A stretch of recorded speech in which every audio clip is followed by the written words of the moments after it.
Well, good morning, everyone, and welcome to the Children's Mental Health Learning Series. It's terrific you guys can join us today. My name is Blaine Gillis, and I would like to welcome both those folks that are in the room with me today, and there's about 20 of us here in Red Deer, as well as the web audience, which I understand we have over 400 sites who had registered for this session today, so quite a few people involved. Today, Dr. Kelly Dean Schwartz will be presenting, but before we begin our session, I'd like to provide us with some housekeeping items, please. To our online viewers, a link to the test your system was provided in advance. If you're experiencing problems, please contact your local technical support. Dr. Schwartz will be speaking for approximately 1 hour, followed by a short question and answer period. We will have a microphone roaming here in the room for questions, and Amy will also bring forward questions from the online discussion room. For our web audience, please post questions using the discussion room feature on your screen. We have a much larger web audience than we do in person, so we will attempt to bring forward as many questions as we can. Our session is being recorded today and will be available online in a few weeks. A follow-up evaluation and the link to today's recording will be emailed to those who have registered, and you will receive a certificate of attendance will be provided once your evaluation has been received. So let's get this show on the road. So my name is Blaine Gillis. I work for Disability Services here in Central Region out of Red Deer. And good morning and welcome to the Children's Mental Health Learning Series. This learning series provides free, helpful information and strategies for youth, their families, caregivers, and professionals who support youth with mental health issues. Alberta Health Services, Alberta Health, and Human Services are committed to working together to improve access to mental health services for children and youth and to ensure quality services are available. Increasing support and information for families and caregivers of children and youth with mental health and addictions needs is one example of this. 3 best practice sites, one in Calgary, one in Edmonton, and one here in Red Deer, have also been set up to increase mental health services provided to children and youth. The site here in Red Deer aims to help children and youth access services in the community rather than the hospital, as well as supporting those being discharged from hospital back to the community. We all know everyone in our community benefits from better mental health of our citizens. This year, the Learning Series is devoted to topics important to youth. More and more, we see university students advocating for youth mental health. And earlier this week, Rebecca Way, a Grant MacEwan student in psychology, recorded an introduction of our speaker and topic today, which we'll go to. It's my pleasure to introduce Dr. Kelly Dean Schwartz. Dr. Schwartz is Director of the University of Calgary's Applied Psychological and Educational Services, or UCAPES UCAPES, which is an on-campus clinic serving children and families in Calgary and area. Dr. Schwartz will present Building Resiliency in Children and Adolescents. Resilient children and youth often have strong learning abilities, good social skills, feelings of competency, and positive beliefs about their purpose in the world. Resiliency also builds cohesive families and communities. Dr. Schwartz will help us in today's session to learn how to recognize the developmental strengths that promote mental health in children and youth. Dr. Schwartz has been a registered psychologist for over 20 years. He has a PhD in social psychology and an MSc in educational psychology from the University of Calgary. His research and teaching interests include all areas of child social development, but particularly those psychosocial factors contributing to adolescent and family development. Dr. Schwartz is also founder of FamilyWise, which provides educational material, access to current research, and practical resources for Canadian families. Please join me in welcoming Dr. Kelly Dean Schwartz. That's a great introduction. Can I get a copy of that? That's very cool. Well, good to be with you this morning. My name is Kelly Schwartz. How many of you thought you were coming to see a female this morning with a name like Kelly? Be honest. None of you did. Did the Dean part of my name help at all? Very good. Okay, that's great. 20 years of experience have paid off. Well, it's good to be here. This is a bit of a homecoming for me, being in Red Deer. This was my hometown in the late 80s and early 90s. Like most of Alberta, I moved from Saskatchewan to Alberta, go Riders, and spent some of my formative youth here in central Alberta, and then spent my first years as a social worker here with Alberta and Family Service, Child and Family Services. And so if any of you recognize me from 25 years ago, I apologize for any grievous errors that I made as a know-it-all social worker. I'm kind of embarrassed when I think back to my early days and all the stupid things I said to people and to families thinking I knew everything, but it's good to be back with you this morning. Great topic. As you heard in the introduction, we have a big task ahead of us this morning, and really pleased to have those of you that came out. In fact, you committed an act of resilience today by coming. Just being in central Alberta, I rode up the elevator with a guy from Odessa, Texas yesterday, and he's like, "Do you ever get used to this weather?" And I was like, "No, not really. You know, we just endure." And but that's the Canadian way, and that's the Alberta way, and so we've already got ready examples of how we exhibit resilience. So as you saw in the video, I'm a psychologist in Calgary. Have been at University of Calgary since 2008, and have been privileged to direct a clinic on the campus of University of Calgary. It is called University of Calgary Applied Psychological and Educational Services, or UCAPES for short. And we provide psychoeducational assessment, consultation, and programming services to children and families every year. And we're staffed entirely by graduate students in our School and Applied Child Psychology program and our Counseling Psychology program.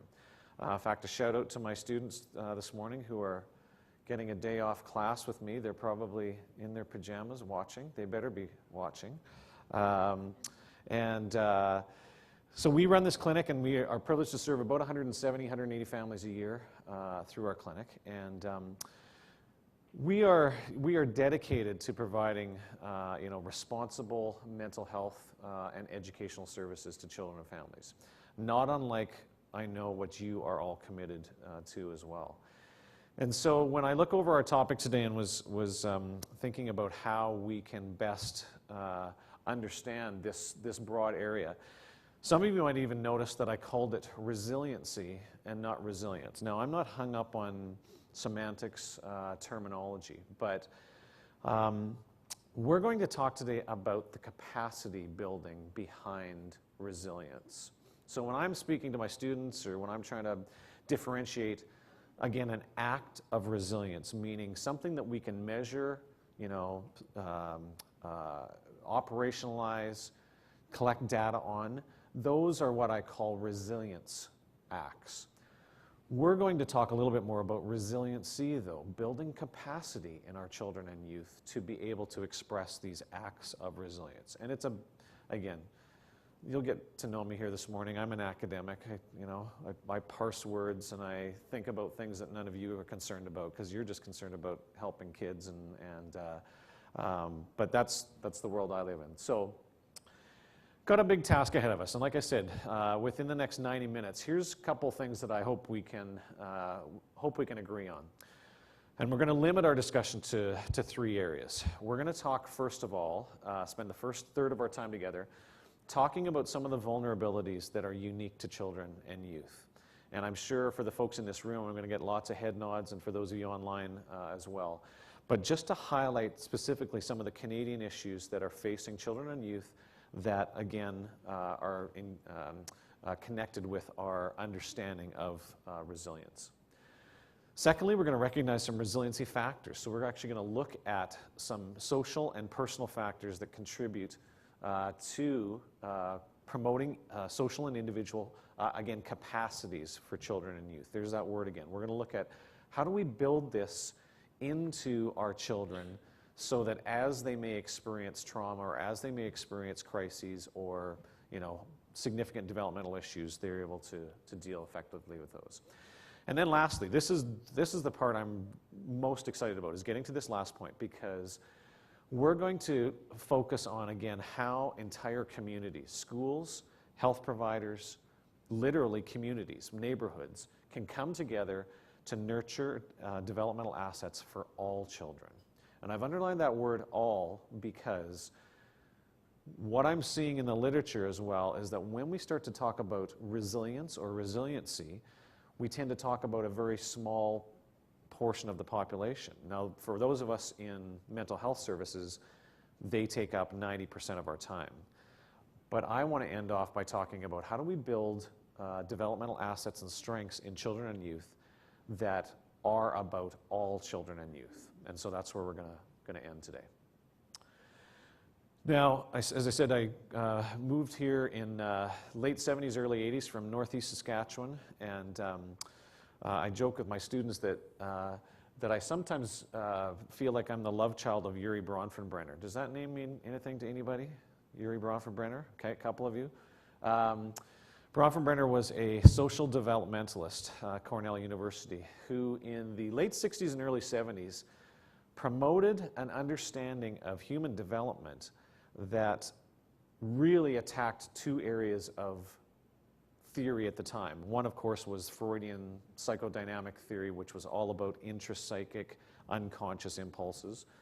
And then it also contradicted or came up against behaviorism, that we're all just beings that are stimulus and response people. We do things simply because we get rewarded for some things, and we don't do some things because we get punished for those. In comes Bronfenbrenner and proposes a model in the late 60s and early 70s where he says, no, we are a composite of a set of human dynamics, relational dynamics. And if you look at the middle there, you see the child as the focus of our discussion, and how that child is embedded within a series of systems. The ones he placed immediately around the child were what he called microsystems. Those are the ones that we literally can physically touch within our social experiences. Then as you get further out, circles, and again, if you go online, you'll see 100 different representations of this model. But as you go outside of that inner circle, then you start bumping up against what he called macrosystems. Things that are, for example, look at federal communications commissions or federal, decision making. So those are things that every child may not and probably won't ever have a physical connection with, but changes in healthcare policy, changes in educational policy at the provincial level, those trickle down and have an impact on the child. But usually, to do so, they have to go through those other microsystems to get there. We're going to really focus today on Bronfenbrenner's model as it, again, applies to the development of resiliency factors and how those contribute to, again, the well-being of children and youth.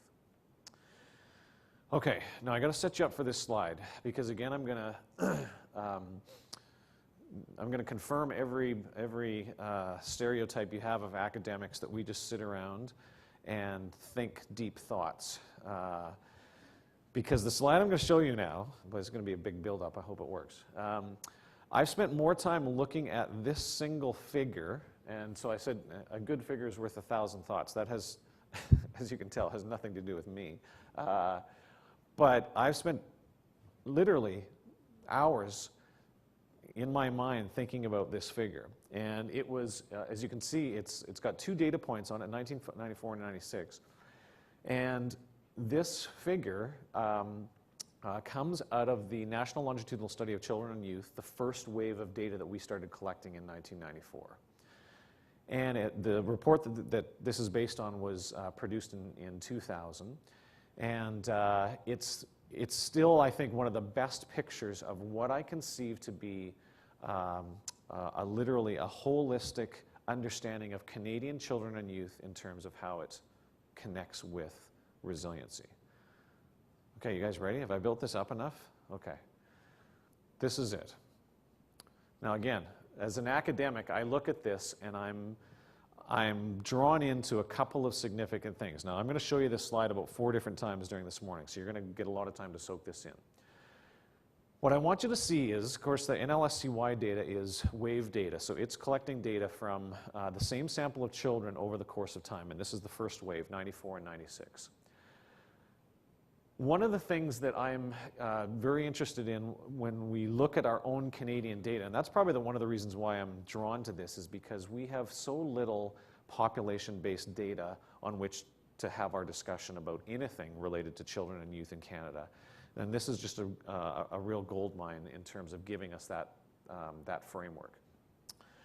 One of the things I want us to notice, and we're going to work through each of these outcomes as it connects with two waves of data. The first one that I want us to look at is the bottom line here. And we're going to start with, as I said, we're going to look at what contributes to children's vulnerability here in Canada. And I want you to see in 1994 through to 1996, measuring again the same children that were participating in this study, around 28 to 29% of children in Canada are what we would consider to be long-term vulnerable, meaning they have social experiences and contextual factors that are consistently making it difficult for them to thrive. And that's a buzzword you're going to hear me say a lot too, is that this is what is you know, these kids are up against some factors that we're going to discuss. But when I look at this data and I go, okay, if we're talking about 1 in 3 kids here in Canada, and you said it in your introduction, we're finally at least coming around to the importance of mental health here in Canada and mental health in Alberta. Why? Because I think we're coming to terms with the fact that many of our children and families exist in a setting of vulnerability. But I'm going to define that, and I'm going to talk about that a little bit. As you go up the right-hand side here, you can see that there's a category or a factor that is produced by how those children responded. And we're going to talk about each one of those. But let's talk first of all about vulnerability and what that means. Now here's again where, as an academic, I read lots in this literature on at risk. How many of you are familiar with that term, that a family is at risk? Okay, lots. We use it lots. I'm always concerned that if I say at risk, that I don't know if you understand the same thing about what at risk means. And I've given some examples here. We in mental health use it to define those suffering from mental or emotional problems, adjustment problems. Educators, field that I work in every day, use it to denote students who are at risk of dropping out. Those are at-risk students. That's their view of at-risk, is whether or not this child is going to graduate or whether or not they're going to drop out. Medical workers use it to refer to health problems. Economists use it to refer to workers who do not have literacy skills requisite for their... So every profession has a different definition of at-risk or vulnerability. And I think this has contributed to one of our stalls in trying to assist children and youth who we want to explore resiliency factors in, is that we don't have a common or working definition of at-risk. Well, I'm going to complicate it. I'm going to give you a couple working models that I use. In fact, I go back to a definition that's over 20 years old. And I like this definition because it seems to capture, again, the dynamic nature of what at-risk or vulnerability is. They define it, McWhorter and colleagues define it as a set of presumed cause and effect dynamics that place the individual child or family in danger of negative future events. Okay? Did I emphasize that last part enough? Negative future events. So these are children that, again, go back to our NLSCY data, these are kids who exist within a demographic or within a set of factors that make them at risk for negative future events, unless something intervenes to stop that from happening. So again, it's a specific behavior. At risk is a specific behavior, attitude, or deficiency that might be an initial marker of later problems or concerns. At risk designates a situation that is not necessarily current. So again, when I go back to that data and see that 1 out of 3, 28, 29% of kids who are long-term vulnerable, this doesn't necessarily mean that they are actively in a crisis or in a risk situation. But they may be, again, existing in a series of settings that, without intervention, might lead to negative outcomes. And again, it's best viewed as a series of steps. This is, I need to retype this. I literally stole this out of McWhirter's 1993 text. But what I want you to see is continuum is really on a risk. It's not a yes-no question. We don't say a child is at risk and we check off yes. It's likely that he or she is existing somewhere on a continuum. And so you can see, if you follow along right to left, left to right, minimal risk all the way to, again, an at-risk category. Let's talk a little bit about this. So minimal risk, these are families that exist in situations of relatively, or not relative, adequate socioeconomic status. They have few psychological stressors, they have access to good schools, they exist in loving, caring relationships. Most often that includes a loving and caring family. When we, again, go back to that NLSCY slide, you'll notice that over half of kids, as self-identified, both in 1994 and in 1996, as having that positive developmental trajectory. I can almost guarantee you that if we looked at the demographics of kids who responded that way, most of them would see themselves within this area. Decent socioeconomic status, access to good schools, access to health care, good food and nutrition, loving and caring adults around them, most often family. Minimal risk kids. Remote risk kids tend to be in the lower socioeconomic status, tend to be members of ethnic minorities, and have less than positive, where there's a milky term, less than positive family, school, and social relations.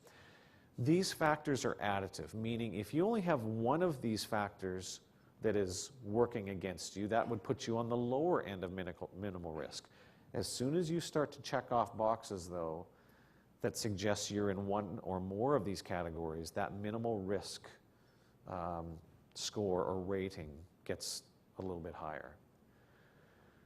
Minimal risk, remote risk, high risk. Characteristics added to the above. Again, that's really important. These are additive characteristics. So take remote risk with the low SES, potentially, minority, less than adequate positive relationships. Add to this mental health issues, depression, anxiety, being in an abusive or aggressive home, hopelessness, as well as having deficits. And now we're moving along. Now we're at the middle of this risk category. I want to show you, in fact, I'm doing another one of these sessions. I've been invited to do another session on anxiety disorders specifically. One thing I've learned over the last 8 years in serving in our clinic at the University of Calgary is we are seeing a much higher level of referrals based on anxiety than we've ever seen. And it used to be that this would be the 11, 12-year-old female, going through normal developmental angst, but then having social issues or school issues on top of that. Now we are seeing 6, 7, 8-year-old, male and female, kids coming in referred for anxiety issues. I pull out this slide, and you're going to see this again in my talk in a few months. But this is a very telling slide. This comes from Doug Wilm's work, who's also looking at the NLSCY data. So here we're looking at high-risk kids. So remember I said if you add a mental health issue to a family and to a child's system, you now move from kind of low risk into that high-risk area.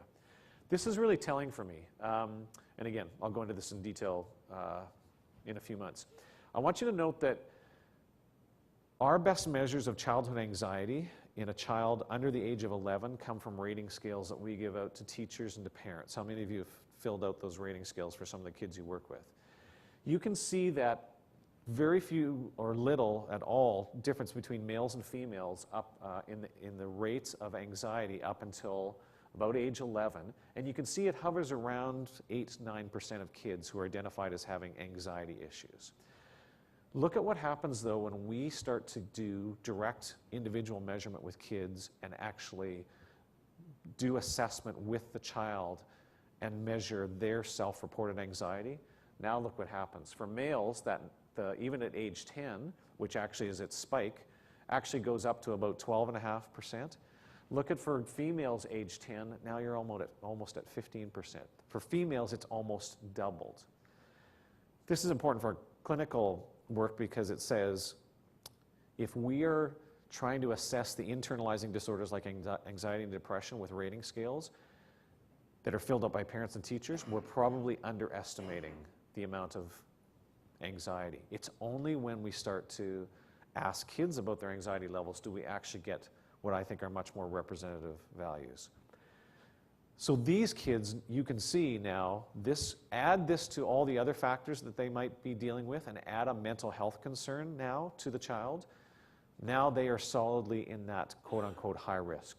Here's depression. Again, I won't dwell on this too much. I just want you to see that there's a real, when we talk about child or adolescent depression, we always have to make sure that we are saying, are we talking about males or females? Because male and female diagnosis of depression is, as you can see, males at their height is about 5%, 4 to 5%. For females, again, that number doubles and almost triples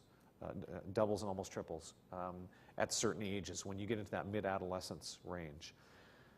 Now, again, I want to make it clear, I'm not saying that all children or most children are experiencing mental health issues. In fact, our best data here suggests that, again, we're always still talking about that 12 to 15% of kids who, on top of all the other social and ecological factors that might be pressing on them, might be having some mental health concerns as well. Okay, we talked about no risk, low risk, and high risk. A fourth continuum area is what we call imminent risk. This is where we start to talk about kids getting into gateway behaviors, right? Getting into mildly or moderately distressing activities that are frequently self-destructive, and then which progress into increasingly deviant behaviors. So you can see that at risk, up until this point, there may be very few behavioral indicators of the stress that child is under. Now, though, we get into this area and the behaviors become much more observable. And in fact, in some cases, they're very observable. The last category is when we start to talk about at-risk activities.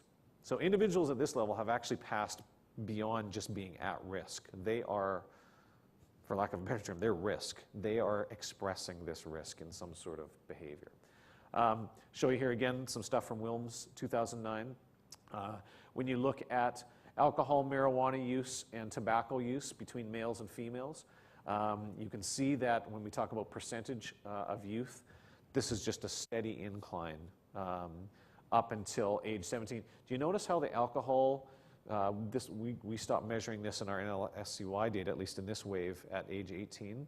I can tell you, being on a university campus, alcohol use and abuse is rampant. In fact, it doesn't peak until about age 22. So this is a significant, if a child is on this kind of trajectory of substance use, bordering on abuse, it doesn't peak at all until early 20s. And then we start to see some decline in that. So this would be an example, again, of this imminent risk category. These are kids that are now expressing their riskness by their behavioral, attributes and by their behavioral expressions. Okay, so here we're back to my glory slide, right? Long-term vulnerable kids, about 28 to 29% of them, and and we have I hope a decent understanding now of what we mean by vulnerable or at risk.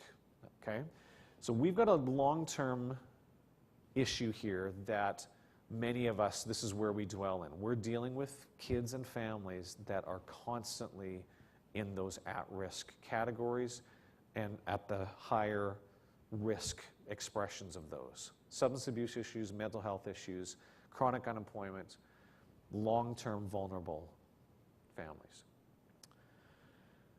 So that's an area that we're interested in. I want to look now at this group called what they call newly vulnerable, because here's where this data starts to bug me, and this is what thankfully keeps me up at night, is that you can see in 1994, we had, when we take into account all children who we would say are not vulnerable, meaning they are on kind of a positive developmental trajectory, we're talking about 71% of them. But look at what happens to about 15% of them. Between 1994 and 1996, 15% of them went from not vulnerable to what they call newly vulnerable. So something has changed in that child's social and personal experience to move them from not vulnerable to vulnerable. So now I'm bugged by this. I want to find out, why is this happening? Why do we have kids that are seemingly functioning well at time 1, but all of a sudden there's a change to time 2? And this is in a child's life, 2 years is a lifetime, right? This is a major, so lots can happen in that, and we'll look at this a little bit.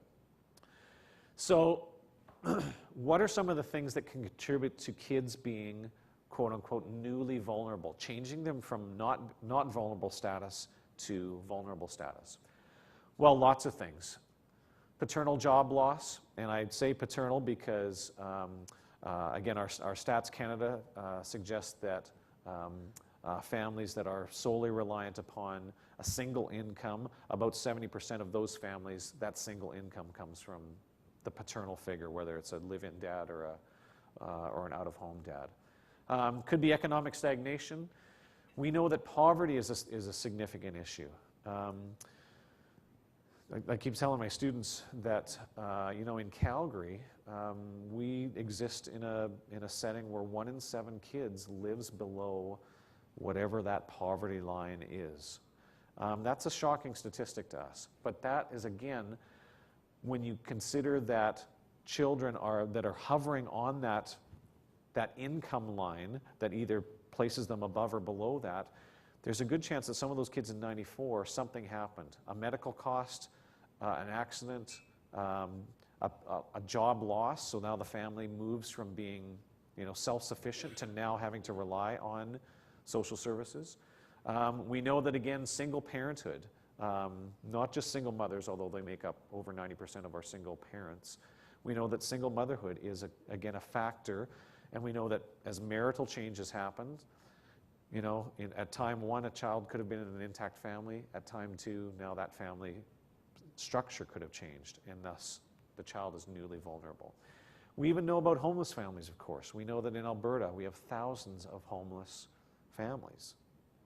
And again, that doesn't happen overnight. That sometimes follows a trajectory, and I'm certainly not an expert in family poverty. But I know that it's a very slow, debilitating slope that families get on, and that in fact, a family that could be, well housed at time 1 could literally find themselves in, insufficient temporary housing at time 2. A comment about socioeconomic status. Again, I know I'm preaching to the choir here. We all know that when families experience a decline in their ability to support themselves with income, and then become part of our lower SES groups, that breeds a whole new set of vulnerability issues. Health problems are one. We know that, again, neonatal health, which is so important to the long-term development of children. Low birth weight and nutrition, and again, we know there's a chronic issue with young mothers who are in situations where they are not able to provide for their child, and actually their own lifestyle prevents them from taking care of themselves and leading to a healthy birth. That's an issue as well. Untreated childhood illnesses. I'm constantly surprised in my clinical work how many, to no fault of the families, I want to make that clear, come to us with an 8, 9, 10, 11-year-old child who has significant either physical or mental health difficulties that have not been addressed.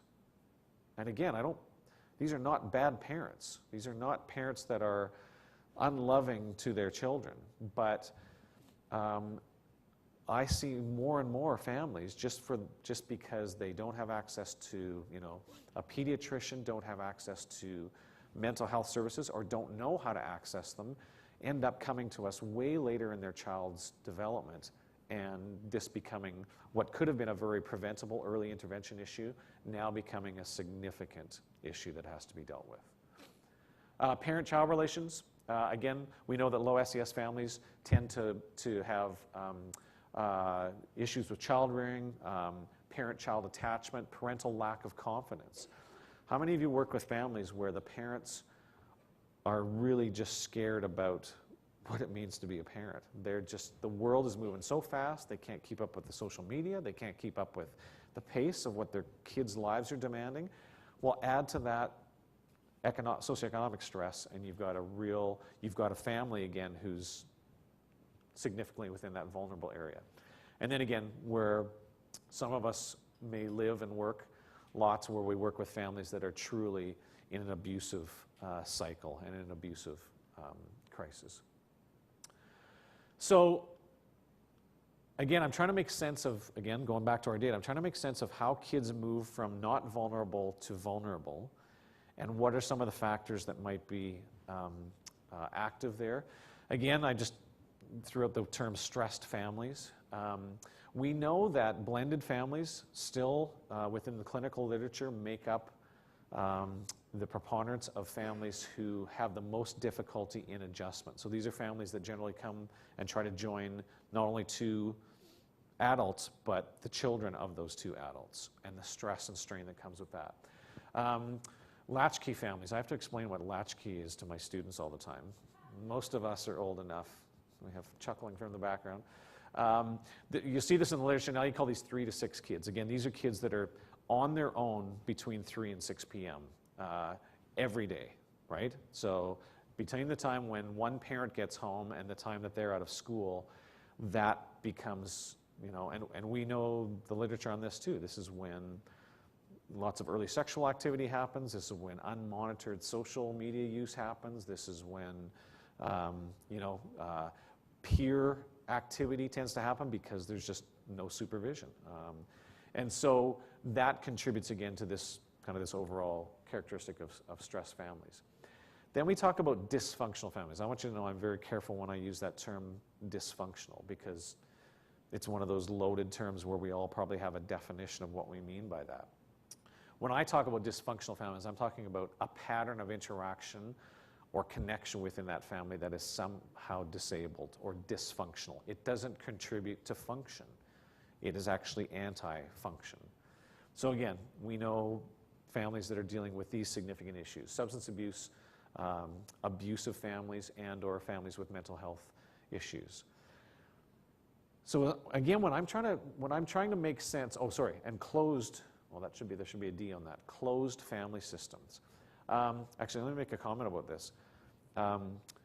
Closed families are those for whom they give the appearance that things are good, things are tight, things are under control, but it's only because they don't have any external sources that know really what's going on with the family. They're not help seekers.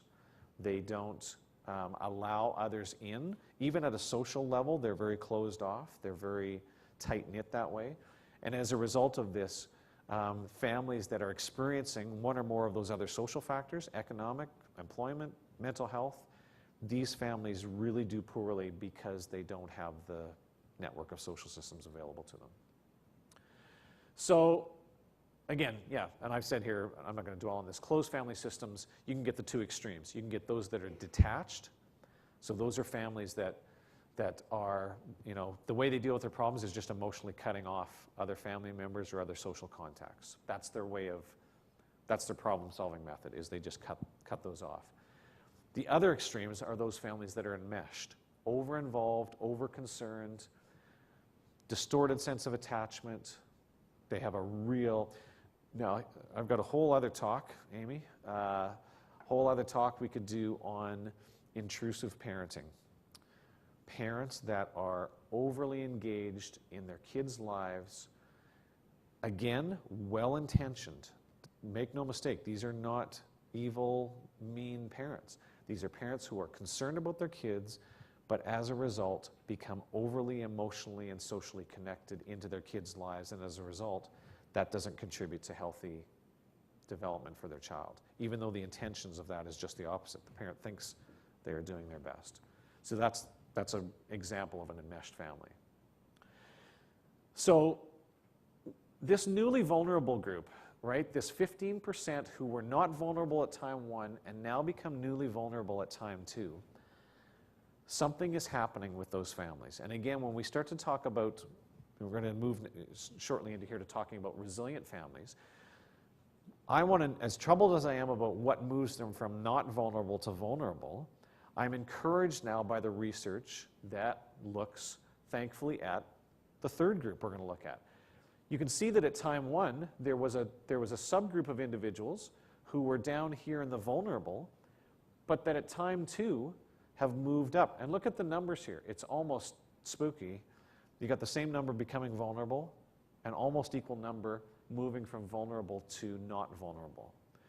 So here's where we start to talk about resilient families and resilient children that, again, have the capacity to embrace and express something that contributes to resiliency, something that gives them, again, the power and the mechanisms to move from vulnerable to not vulnerable. Okay, so like I said, we spent the first little bit here talking just about resiliency. In the last 15 minutes here, we're going to talk specifically about, okay, what moves us kids from not resilient to resilient. Again, lots of definitions here. I really like Michael Unger's definition. It's the second one here. In the context of exposure to a significant adversity or challenge or at-risk continuum, resilience is the capacity of individuals to navigate their way to all sorts of resources, psychological, medical, social, emotional, and then the capacity to individually and in groups negotiate for these resources to be provided. Unger highlights those two words. Whoops. Navigate and negotiate. So think about the families that you've been thinking about all morning here, and think about the families that have this ability to navigate and to Again, when I go back to that NLSCY slide and think about that 15% of families who went from vulnerable to not vulnerable, something, and I'm going to argue, someone came into their life that empowered them to both navigate and negotiate movement from vulnerable to not vulnerable. This is, again, a slide that I pulled from some of Michael Unger's work, and I'll give you his reference material at the end of the day today. Unger says that there are at least these many factors that contribute to resiliency within children and families. I'm, just for the sake of time here, going to focus on, well, probably only two of these. I'm going to really focus on the relational side of these resiliency factors. And I'm going to focus a little bit on, well, these two, identity and cohesion. You could spend an hour on each of these other areas, but I wanted you to see what Unger and others who are doing research in this area consider to be important resiliency factors. So I want to focus on here, we're going to get through these really quick because I know there's some questions and stuff we want to try and tackle as well. When we start to talk about, again, that social and individual factors that contribute to resiliency, this is just a small sample of them. And I've broken them up into three areas. The first one is just social environment. So this is truly that school community culture aspect. My sense is that kids who move from vulnerable to not vulnerable, that actually experience and express resiliency, have a change in their social environment that allows them to, again, navigate and negotiate resiliency factors, okay? So they've got supportive teachers or counselors, they've got community, they've got ministers, they've got, an adult friend of the family, somebody who comes in and invests time and attention with that child. Culture. I'm privileged to work on with some Treaty 7 schools in the Calgary area and see in spades the importance of culture, that cultural connection, that deep meaning that you get from, again, that identity that you get, that you reclaim to your cultural existence. Second big one is family. Again, it almost goes without saying, but again, I come back to this notion of parental expectations and how many parents that I either know socially or that I work with professionally, I see a disconnect between the expectations that they have for their kids and what their kids are actually developmentally able to give. And sometimes it's about doing both. It's about lowering or adjusting parental expectations and about finding strengths within that kid that makes those two match more closely. Because in the family, I find that a lot of what looks like a crisis is really just a disconnect. It's just a disconnect between expectations and communicating those expectations to the kids. Support networks. I can't say enough about, getting kids connected to a wider social community. And my sense is that those kids who move from vulnerability to not vulnerable, so they move from an at-risk to at least a low risk or a minimal risk, have a support network that is strong and consistent around them and that speaks into that child's life on a regular basis. Doesn't have to be hours per week. In fact, it doesn't even have to be weekly in some cases. But it has to be a social connection that's meaningful. You can't take out the personality factors. So again, social skills, locus of control, healthy self-esteem, sense of humor. I've seen lots of that in the literature coming out, that kids that are resilient are able to laugh at two things, the situation and themselves. Yeah, that they're able to see, that it's okay to make mistakes, that it's okay to fail, and that it's okay to not take yourself so seriously. That's a huge element. It's kind of a soft factor within resilience for children. Okay, we're in the home stretch here. We only got 10 minutes, and then I want to get us, or actually, what time? No, we go till 10:45, correct? Okay, good. Okay, good. Okay, remember I said I sat and stared at that NLSCY figure for a long time? I've wrestled with this statement. It was a book that I was doing some work with some urban youth in the United States, and we were looking at, again, the plight of urban youth. So these are kids that grow up in densely populated areas, have a high multi-ethnic concentration within their neighborhoods, and generally are low socioeconomic status. So these are what, again, we'd consider these urban kids. Came across a book by Frank Furstenberg and colleagues called Managing to Make It. If you work with kids in poor neighborhoods or that socioeconomic status is a major factor, try and find a copy of Furstenberg's book. You'll be very encouraged by it. It's not going to give you 10 things to do at the office for families next week. It's not a how-to manual. It's a narrative of seeking and finding developmental strengths in families and kids that are really up against it in terms of their at-riskness. But I pulled out this single quote out of many. He says, attaining success is not the same as avoiding problems. Now, for me in clinical psychology, those are two, it seems like my professional life is all about helping kids and families avoid problems or cope with problems. The research side of my life is very much about unearthing strengths or thriving factors that can help all kids. So I've kind of got this dual experience that I have as a clinician and then as a researcher and a person who's engaged in kind of larger community development initiatives. I want to find out, I don't want to ignore the risk factors. I don't want to ignore those. But at the same time, I want to focus on what you do have. And in fact, I'm constantly saying to my students, as a school psychologist, I train graduate students to go into school psychology, so to work with kids that have lots of learning, social, emotional, behavioral needs, is to never forget to make your second question to the parent, tell me the things you like about your kid.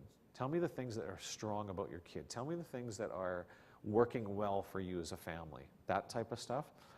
Because we are so quick to focus on the problems and the risk that we forget about focusing on the strengths.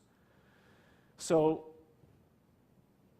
I keep reminding myself almost as a mantra that despite all the vulnerability factors that at least a third of our families are up against on a day-to-day basis, most children have a trajectory of positive development. And again, I come back to, I think this is the last time I show it now, I come back to this top line that says, you know, counter to what media wants us to believe and counter to maybe even what you and I experience in our day-to-day working lives, most kids are doing, they're not just doing okay, they are thriving. They are actually experiencing positive development. And I have to keep coming back to this notion that over the course of, you know, no matter what wave of data we look at, most of the data says at least 50, if not 60% of our kids are not just surviving their childhood and adolescence, they are thriving in their childhood and adolescence. I had the privilege of meeting with, going to a conference on military and veterans health research just last week, talking with service people, military families. And lots of the presentations that were happening there were about, and military families are, they got some significant social and ecological factors that they're up against. But it was like every service person that I talked to was saying, yeah, I know those stats, but our family's doing okay. Our family's, and I'm like, yes, I know that. We need to know that. We need to know that as many of the vulnerability factors that you are facing, that not only are you being resilient, but in fact, you and your families are thriving, and that you are actually have a positive developmental trajectory. So my secret goal here today is to make you all adherents to positive youth development, right? To get us to think differently about resiliency and that it's just about overcoming adversity, but in fact, it's about developing developmental strengths in all kids and youth. That's what's really it's about here. And this is really about two shifts have happened, and I pull a lot of my next few comments from a group that I've been working with since my time as a social worker in the late 80s and early 90s called Search Institute in Minneapolis. They've been working with thousands and thousands and thousands of children and families over the past almost 30 years now. Their message has been consistent from day one, that it's less about fixing children's problems and more about promoting children's strengths. And it's less about programs and more about relationships. Now don't worry, I'm not going to make you hold hands and, you know, say 10 positive things about a person you've never met before, as fun as that is to watch. It's really about, it's a shift in my mind. And again, I got to tell you, as a clinician, I really battle against this because guess what? This is where, sadly, I make my money, helping families fix their problems and starting programs to help families fix their problems. When really, the research says we ought to be doing the right-hand side here, promoting kids' strengths and really focusing on the relational development of these children. So, again, I'm going to zip through this. This comes out of, I can't promote enough of Rich Lerner's stuff. If those of you that are kind of academically inclined and want to understand the theoretical underpinnings of positive youth development, Richard Lerner, who's at Tufts University, has written extensively on this notion of positive youth development. I'm not going to read through these, but look at this, how we define youth based on a positive youth development framework. I want to focus on, he's written and done some research on the fact that kids that are, again, not just resilient, they are actually thriving in their environments, exhibit at least 4, if not all 5 of these characteristics. I've already talked to, I meet Rich every couple of years at a conference and I ridicule him because I'm always suspicious of all the acronyms that start with the same letter, you know, because it's just like you made these up and then you had to find a word that started with a C. But they actually work pretty well together. Competence, connections, character, confidence, and contribution to society. I'm going to talk lots about this last one here in a minute, about what contributes most to kids thriving is this whole getting outside of themselves and into their communities, whatever that community is, okay? But this is a significant mind shift in how we think about kids and their development. It's a significant shift. So as I said, since '89, Search Institute surveying thousands. In fact, they've surveyed close to 2 million youth. Their data sample is obscene. Thousands of communities, rural, urban, satellite communities, you know, all the socioeconomic statuses you can think of. We are, Search Institute has been implementing some of their work here in Canada. I know in the Lower Mainland and in interior of BC, around Kelowna, they are really strong proponents of the developmental assets framework. In fact, I'm curious, any show of hands about who has heard of Search Institute and or developmental assets? Anybody here? Okay, that's good. That's more than what I used to get. So the key here is that developmental assets are the building blocks that youth need to be healthy, principled, and productive. Now on your tables, and I think I had Amy send this out to participants, on your tables is a list of these 40 developmental assets. And I hesitate to hand them out to you because I'm going to lose eye contact with you for the next 5 minutes, but take a quick look at them. And you can, mostly I wanted to get this into your hands so that you had the resource and could go to their website and look up the myriad of other resources that are there. But essentially, they divide the 40 developmental assets into 8 categories. And I've listed those here because 40 is bulky and that's a lot of assets to try and keep track of.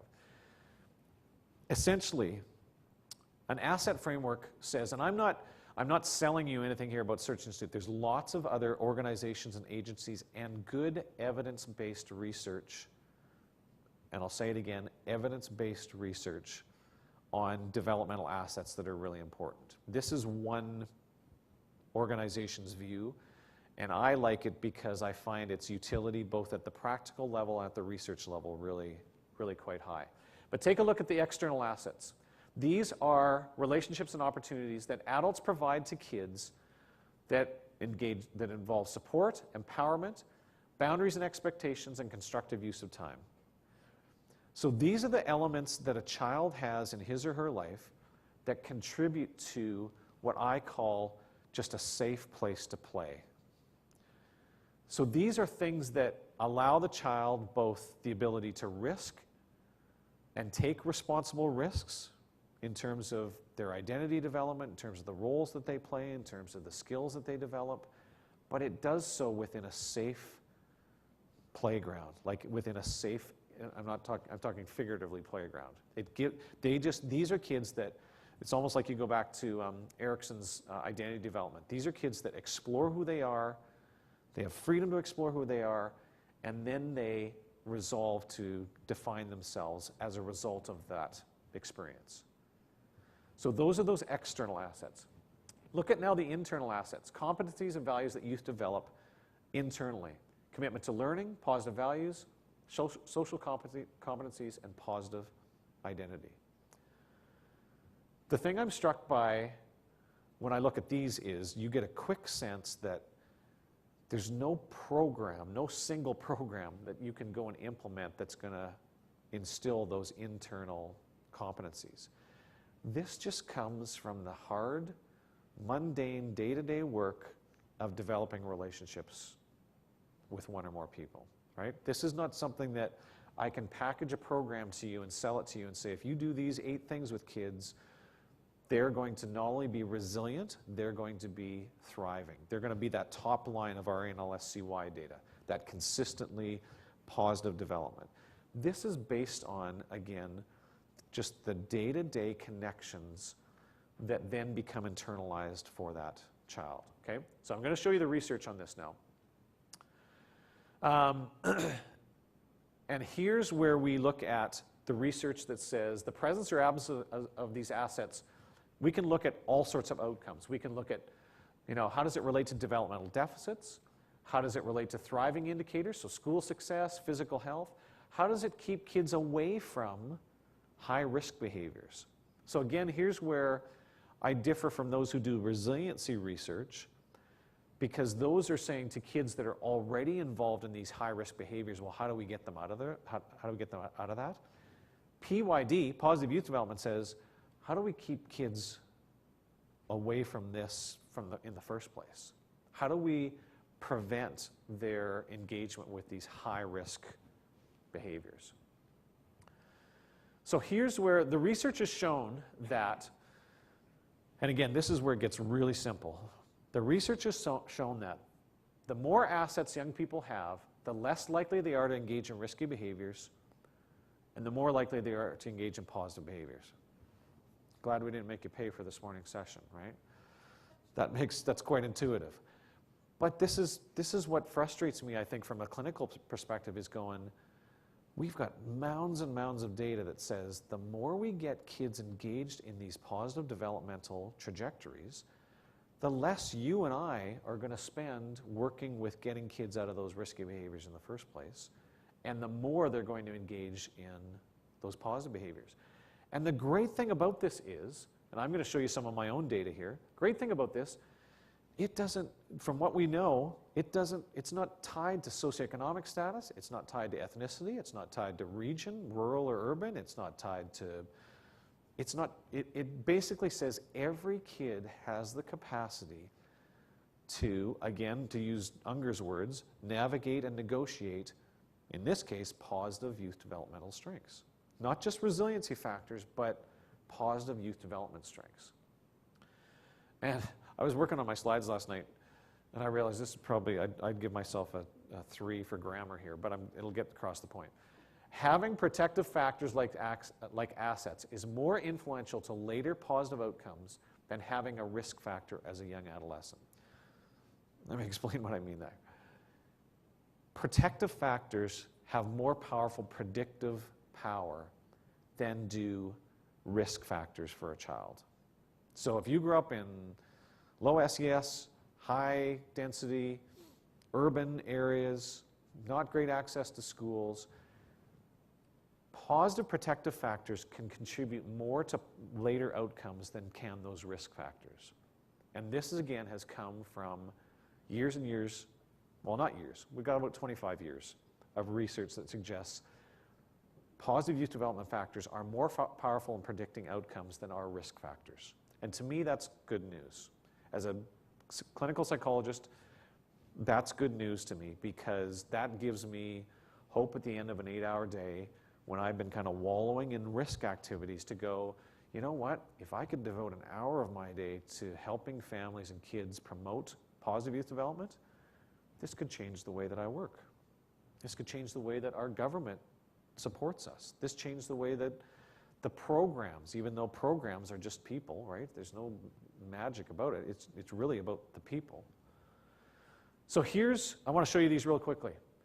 And again, it's almost like you made up this data. This is how I almost get suspicious of this data. Because look at when we look at the 40 assets, those assets that I gave you on the table, and we look at kids that have 0 to 10 compared to kids who have 30, that self-report 30 to 40 of them, look at the difference in problem alcohol use, illicit drug use, sexual activity, and violence from one extreme to the other. Again, it's kind of the duh moment, like, yeah, this makes sense. But we don't, I feel like as clinicians and as practitioners, we don't spend enough time saying, okay, well, wonder which of these 40 assets could I really develop with this child and with this family so that we're preventing problem alcohol use and early sexual activity and problem drug use during that child's childhood or during that adolescent's youth. Look at the thriving indicators. So if we're measuring thriving as success in school, diversity, good health, delaying gratification, that's a big one, right? The fact that we, in an instant culture, can say, no, I'm going to hold off on that for a second. Look at the difference again. Kids that reported 0 to 10 assets in that delayed gratification, 27 to 72%. So a 3-fold, almost a 4-fold increase. Valuing diversity. So much in our schools about inclusive education and about, well, if we could focus on, again, developing assets for our kids, and I don't, this is going to come across maybe the wrong way, but I'm against anything that has a title anti on it. Why? Because I'm all about promoting something. Rather than promoting I'm against something. So bullying is an issue. But I'm saying rather than anti-bullying, let's focus on getting kids to think differently about their social worlds. They have the capacity to do it. They have, so rather than just thinking that this program is about getting them to stop doing something, let's get a program and people in place to teach them how to do something good. Because again, our data, if you want to work on diversity, the data is there. That if we want to address this issue en masse, we have the platform to do this. I'm going to show you again some quick data from, go back to our NLSCY data. So here's some of the quantitative data that came out of that study. So now we're using Canadian youth data to get them to tell us about some of the positive factors. So this isn't the developmental assets framework that's on your table, but this is, they've measured some positive protective factors.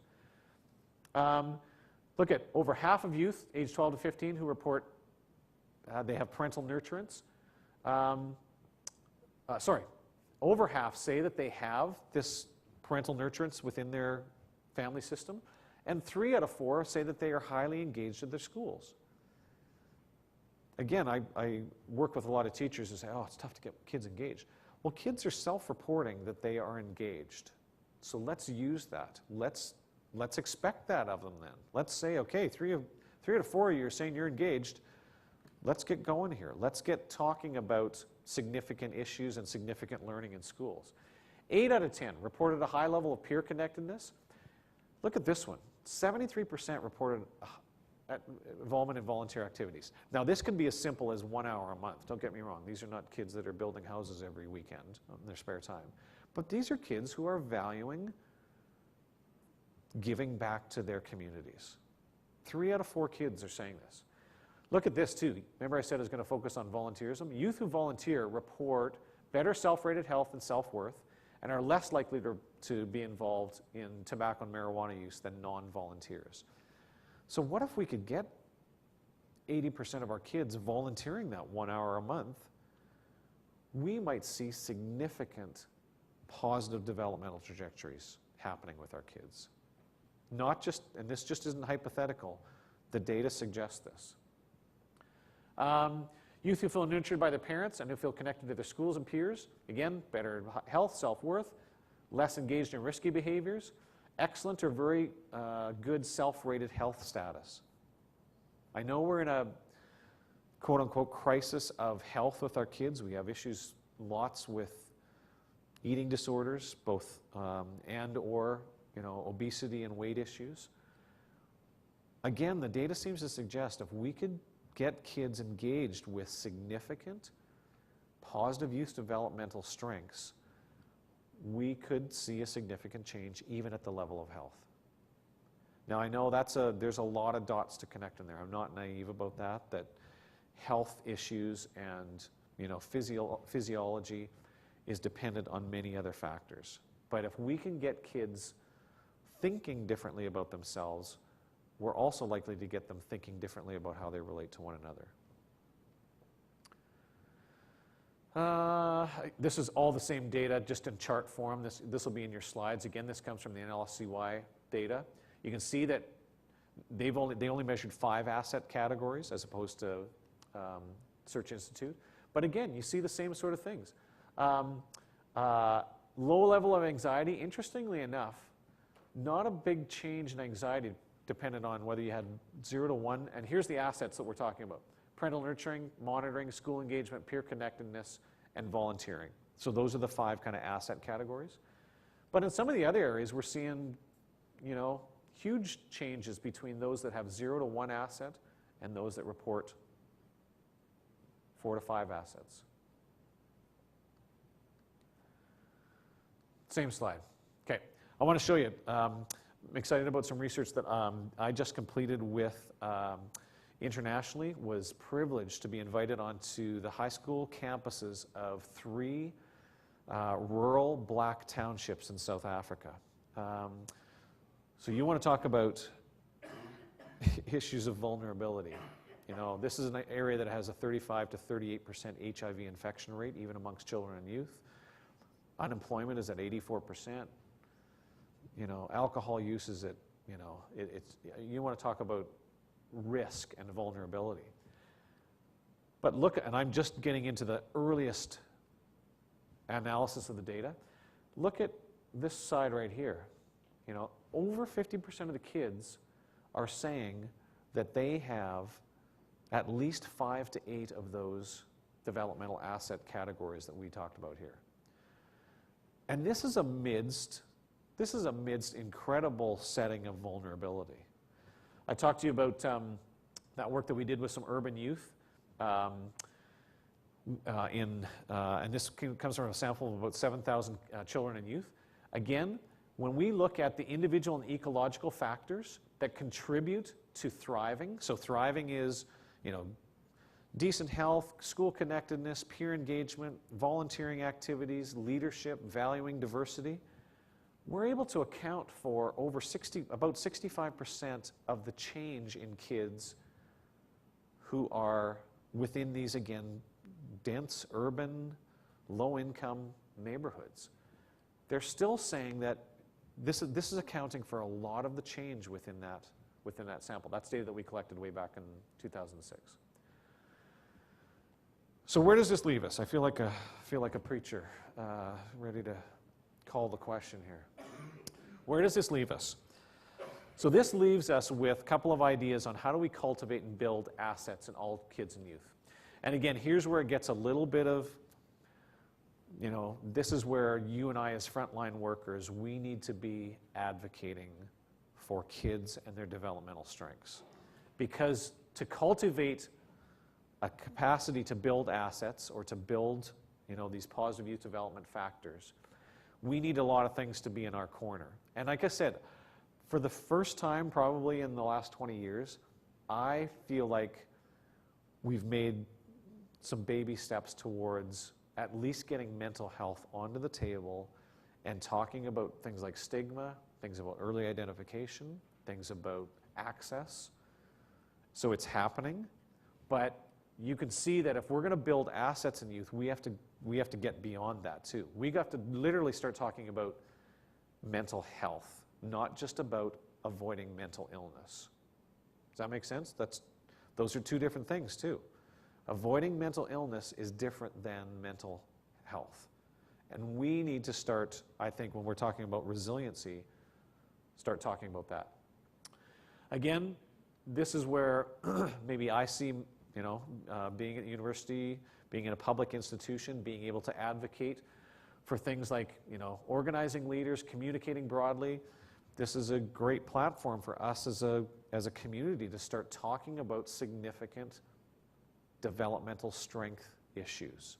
So rather than talking about risk, vulnerability, and even about resilience, even though I'm still very much interested and excited about what we're finding out about resilience, I'm more excited about what we can do to build strengths and capacity, building resiliency in all kids, not just in kids who are in. Okay, so here's some things, I'm going to finish with this. Here's 3 things you and I think, can do today. Again, you saw me say that positive youth development is not about programs, it's about relationships. It's about getting kids connected with significant others to develop this. And I see this already, you know, providing support and education to parents, you know, things like the Triple P parenting program, fairly prominent in some of the areas that we work in here in Alberta. As good as this is about giving education to parents, I think this program works though because the parents for the first time are feeling supported and feel like they have a relational connection to go to that's going to help support them. I think, and again, I may be speaking off the cuff in terms of the success of Triple P parenting. We need to get kids access, support for families to engage their children in extracurricular activities. I spend, on any given week, probably 8 to 10 hours coaching something. And I don't see it as, because most of the kids I'm coaching sorry, son, you're not going to the NHL. You're not going to make a living off your sport, you know. You're there and I'm there because I see this as a significant way to build relationships with a network of families and to have a social positive impact on kids. And I know minor hockey takes a big hit for all of its, you know, violence and parents out of control. Again, the 9.9 times out of 10, I'm working with families and kids, it's a very positive experience. It's a critical connection to getting kids connected with significant adults to have that other model for them. Invest in family-school partnerships in ways that connect children and teachers in meaningful ways. Here's my school psychologist part of my brain speaking, because one of the things we see at our clinic is a real disconnect between the child and his or her family and their educational setting. And if you're a family school liaison worker, if that's your role, I can't tell you how significant that role is, that we get people on the same page. We don't have to agree on the philosophy, we don't have to agree on the program, we don't have to agree on classroom type and educational philosophy. We've got to agree, though, on that what we're doing is going to facilitate the best development for that child. And we have to work together to do that. So that family school partnership thing for me is really close to home because that's where we see a lot of our families struggling. So the first one, build relationships. Again, secondly, focus on relationship skills and social competence. Develop empathy and perspective taking. How many of you know about the Roots of Empathy program or have heard of that? Okay, pretty prominent, genius little program they do with kids in early elementary school, get them to connect with a community family and learn about what it means to take care of and be socially responsible for another human being. That's the type of empathy and perspective taking piece that I think is really, you know, prominent in developing these relationship skills. Focusing on social skills development relative to age and gender. A couple of my graduate students and I are doing work in cyber, whatever, you know, cyber aggression, cyber bullying, but of course we're putting the twist on it. We're saying, what do kids who experience cyber aggression and bullying, do they have, what developmental assets do they have? Look, working with schools on self-regulation, the school mental health based by Stan Kuchar, who's in Dalhousie University. We've got a huge program happening in Calgary and is going to start filtering into schools. It's about connecting teachers with their kids, with the kids in their classroom and their mental health strengths and weaknesses. Again, it's very much a relationship building. Last one. Give opportunities for children and youth to lead. I couldn't be a stronger proponent of giving kids the opportunity to do something. You know, recruit leaders. In fact, I'm reading and writing a little bit on theoretically on how do we use kids who quote unquote are bullies literally as leaders within our relationship building communities. These are kids who have skills. They are just poorly and grossly misdirected. How do we capitalize on that? How do we find the strengths in that? Create opportunities for kids to risk and fail. I can't recommend highly enough Michael Unger's book called Too Safe for Their Own Good. It's basically, the thesis is, stop bubble wrapping our kids. Let them, not only let them fail, give them opportunities to fail. When do you and I learn the most? It's not success. It's when we have had that failure. So you want to talk about spiking the resiliency bug in kids, give them opportunities to do that. Lastly, use community organizations, churches, community centers. There's a big group in the U.S. that are capitalizing on empty church spaces and or underused church spaces as community hubs. I think that's a great idea. Why are we not connecting more with our, you know, mosques and our synagogues and our churches and our communities to do this? Okay, I'm wrapping it up. I'm going to leave you with a couple of critical references. Peter Benson was the founder of Search Institute. He's got a great book. In fact, I've got it here for anybody that wants to see it, called All Kids Are Our Kids. Entirely focused on how do we make it possible for communities to develop assets within children. There's that Furstenberg book that I talked about. And then Michael Unger's got a book called The We Generation, Raising Socially Responsible Kids. Again, it's about getting kids focused off themselves and focused on the positive strengths that they have and connecting to the community. I'll leave you guys with the websites too. Those will all be available for you.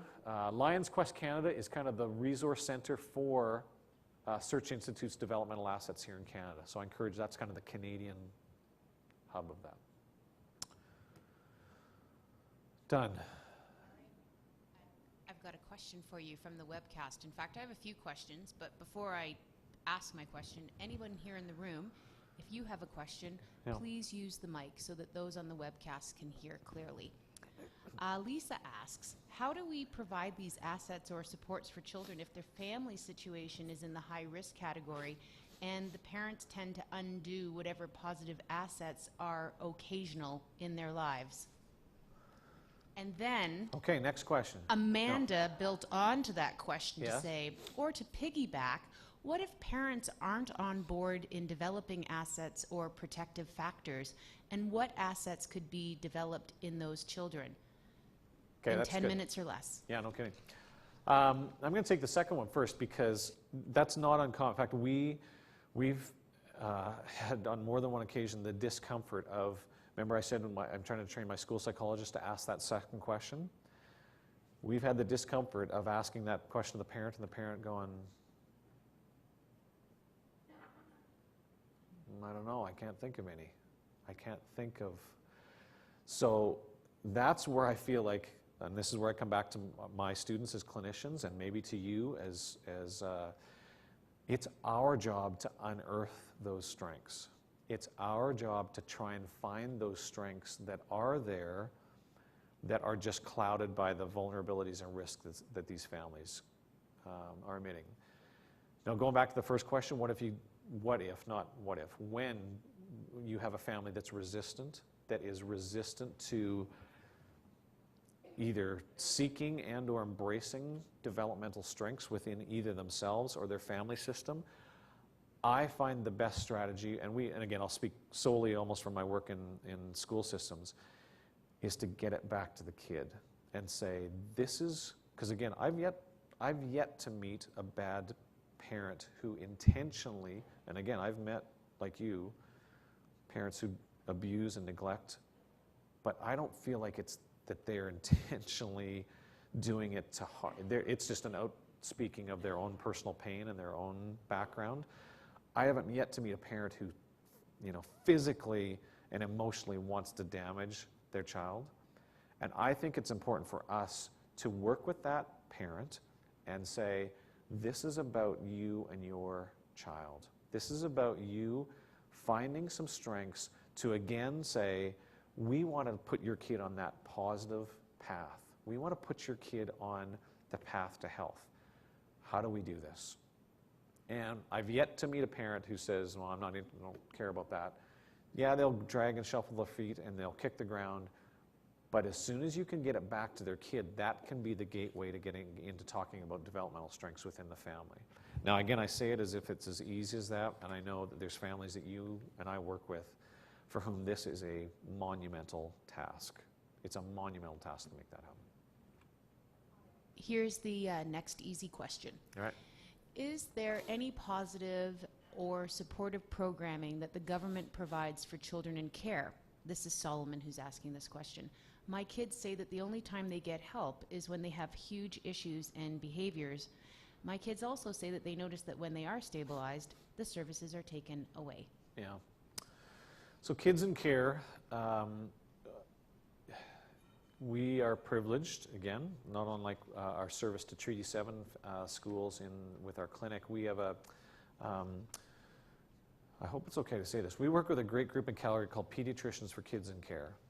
It's a group of about 16 to 18 pediatricians who have aligned themselves to provide pediatric services a couple times a month within their caseloads so that that child can have a full pediatric assessment and full connection to good health, and by extension they might be referred to us for a psychoeducational assessment and to work with the school and the programming.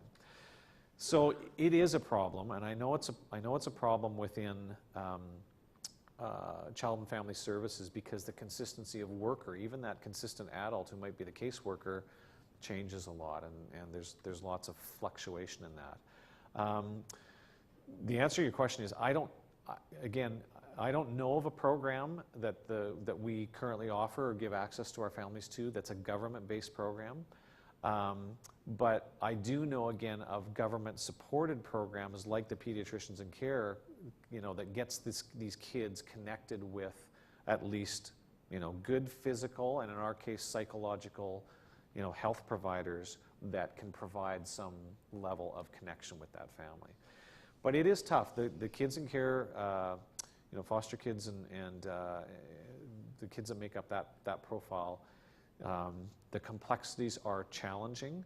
But again, the kids that we work with, that we personally get to work with, it's not an overstatement to say that we have the most success in identifying the strengths in those kids. Because you want to talk about resiliency factors in those kids, they come off in spades in terms of what you're able to identify in terms of leadership, valuing diversity, advocacy.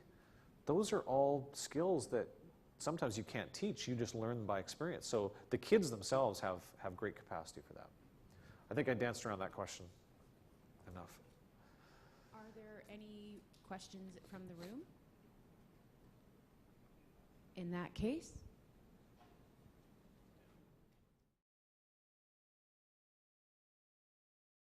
on behalf of our committee, the Mental Health Advisory Committee, I want to thank you, Dr. Swartz, for your informative presentation. I'd just like to share some highlights that I took away, or takeaways. One of the big things that stuck out for me is that good figure is worth 1,000 thoughts on the NLSCY data. It promoted our understanding of data, our factors that put children and youth in danger of negative future events. I also identified with the focus on resiliency or thriving factors, developmental assets. Those are a nice fit for me as a prevention and early intervention worker, and that shift in our work as well in recent years. Good. Instead of our language being risk factors, we're also talking protective factors. Right. And I've been involved with the asset mapping that has been going on in Alberta and across Canada for understanding the early years.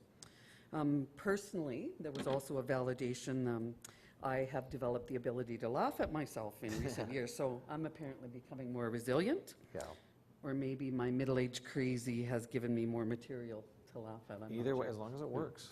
But seriously, the presentation validates the work that we all do with families using a strength-based approach and with the evidence-based research to support it. So thank you, Dr. Swartz, for being that academic that continues to pursue evidence of positive ways for us to promote resiliency in children and youth. So thank you very much. Awesome. Thank you, guys. Good to be with you. I'd also like to say thank you to our in-person and web audience for taking the time to join us today. Just a reminder that our next session will take place in Edmonton on January 6th with Dr. Chris Wells, who will present on supporting mental health in lesbian, gay, bisexual, and transgender children and adolescents. Be sure to check out their website to register. Not in my notes, but we are also having the one after that in Red Deer in February. So for you folks that were able to come out today, hopefully you can come out in February again. As mentioned previously to those who registered, there's a follow-up evaluation and a link to the recording will be emailed to you, and your certificate of attendance will be emailed once you've completed the evaluation. And finally, the session will be available online in a couple weeks. If you want to watch it or any previous sessions, go to the Human Services website under CMH, and it'll be up there. I think they're putting the URL for that up on the screen here. So thank you all for coming, and safe journeys home.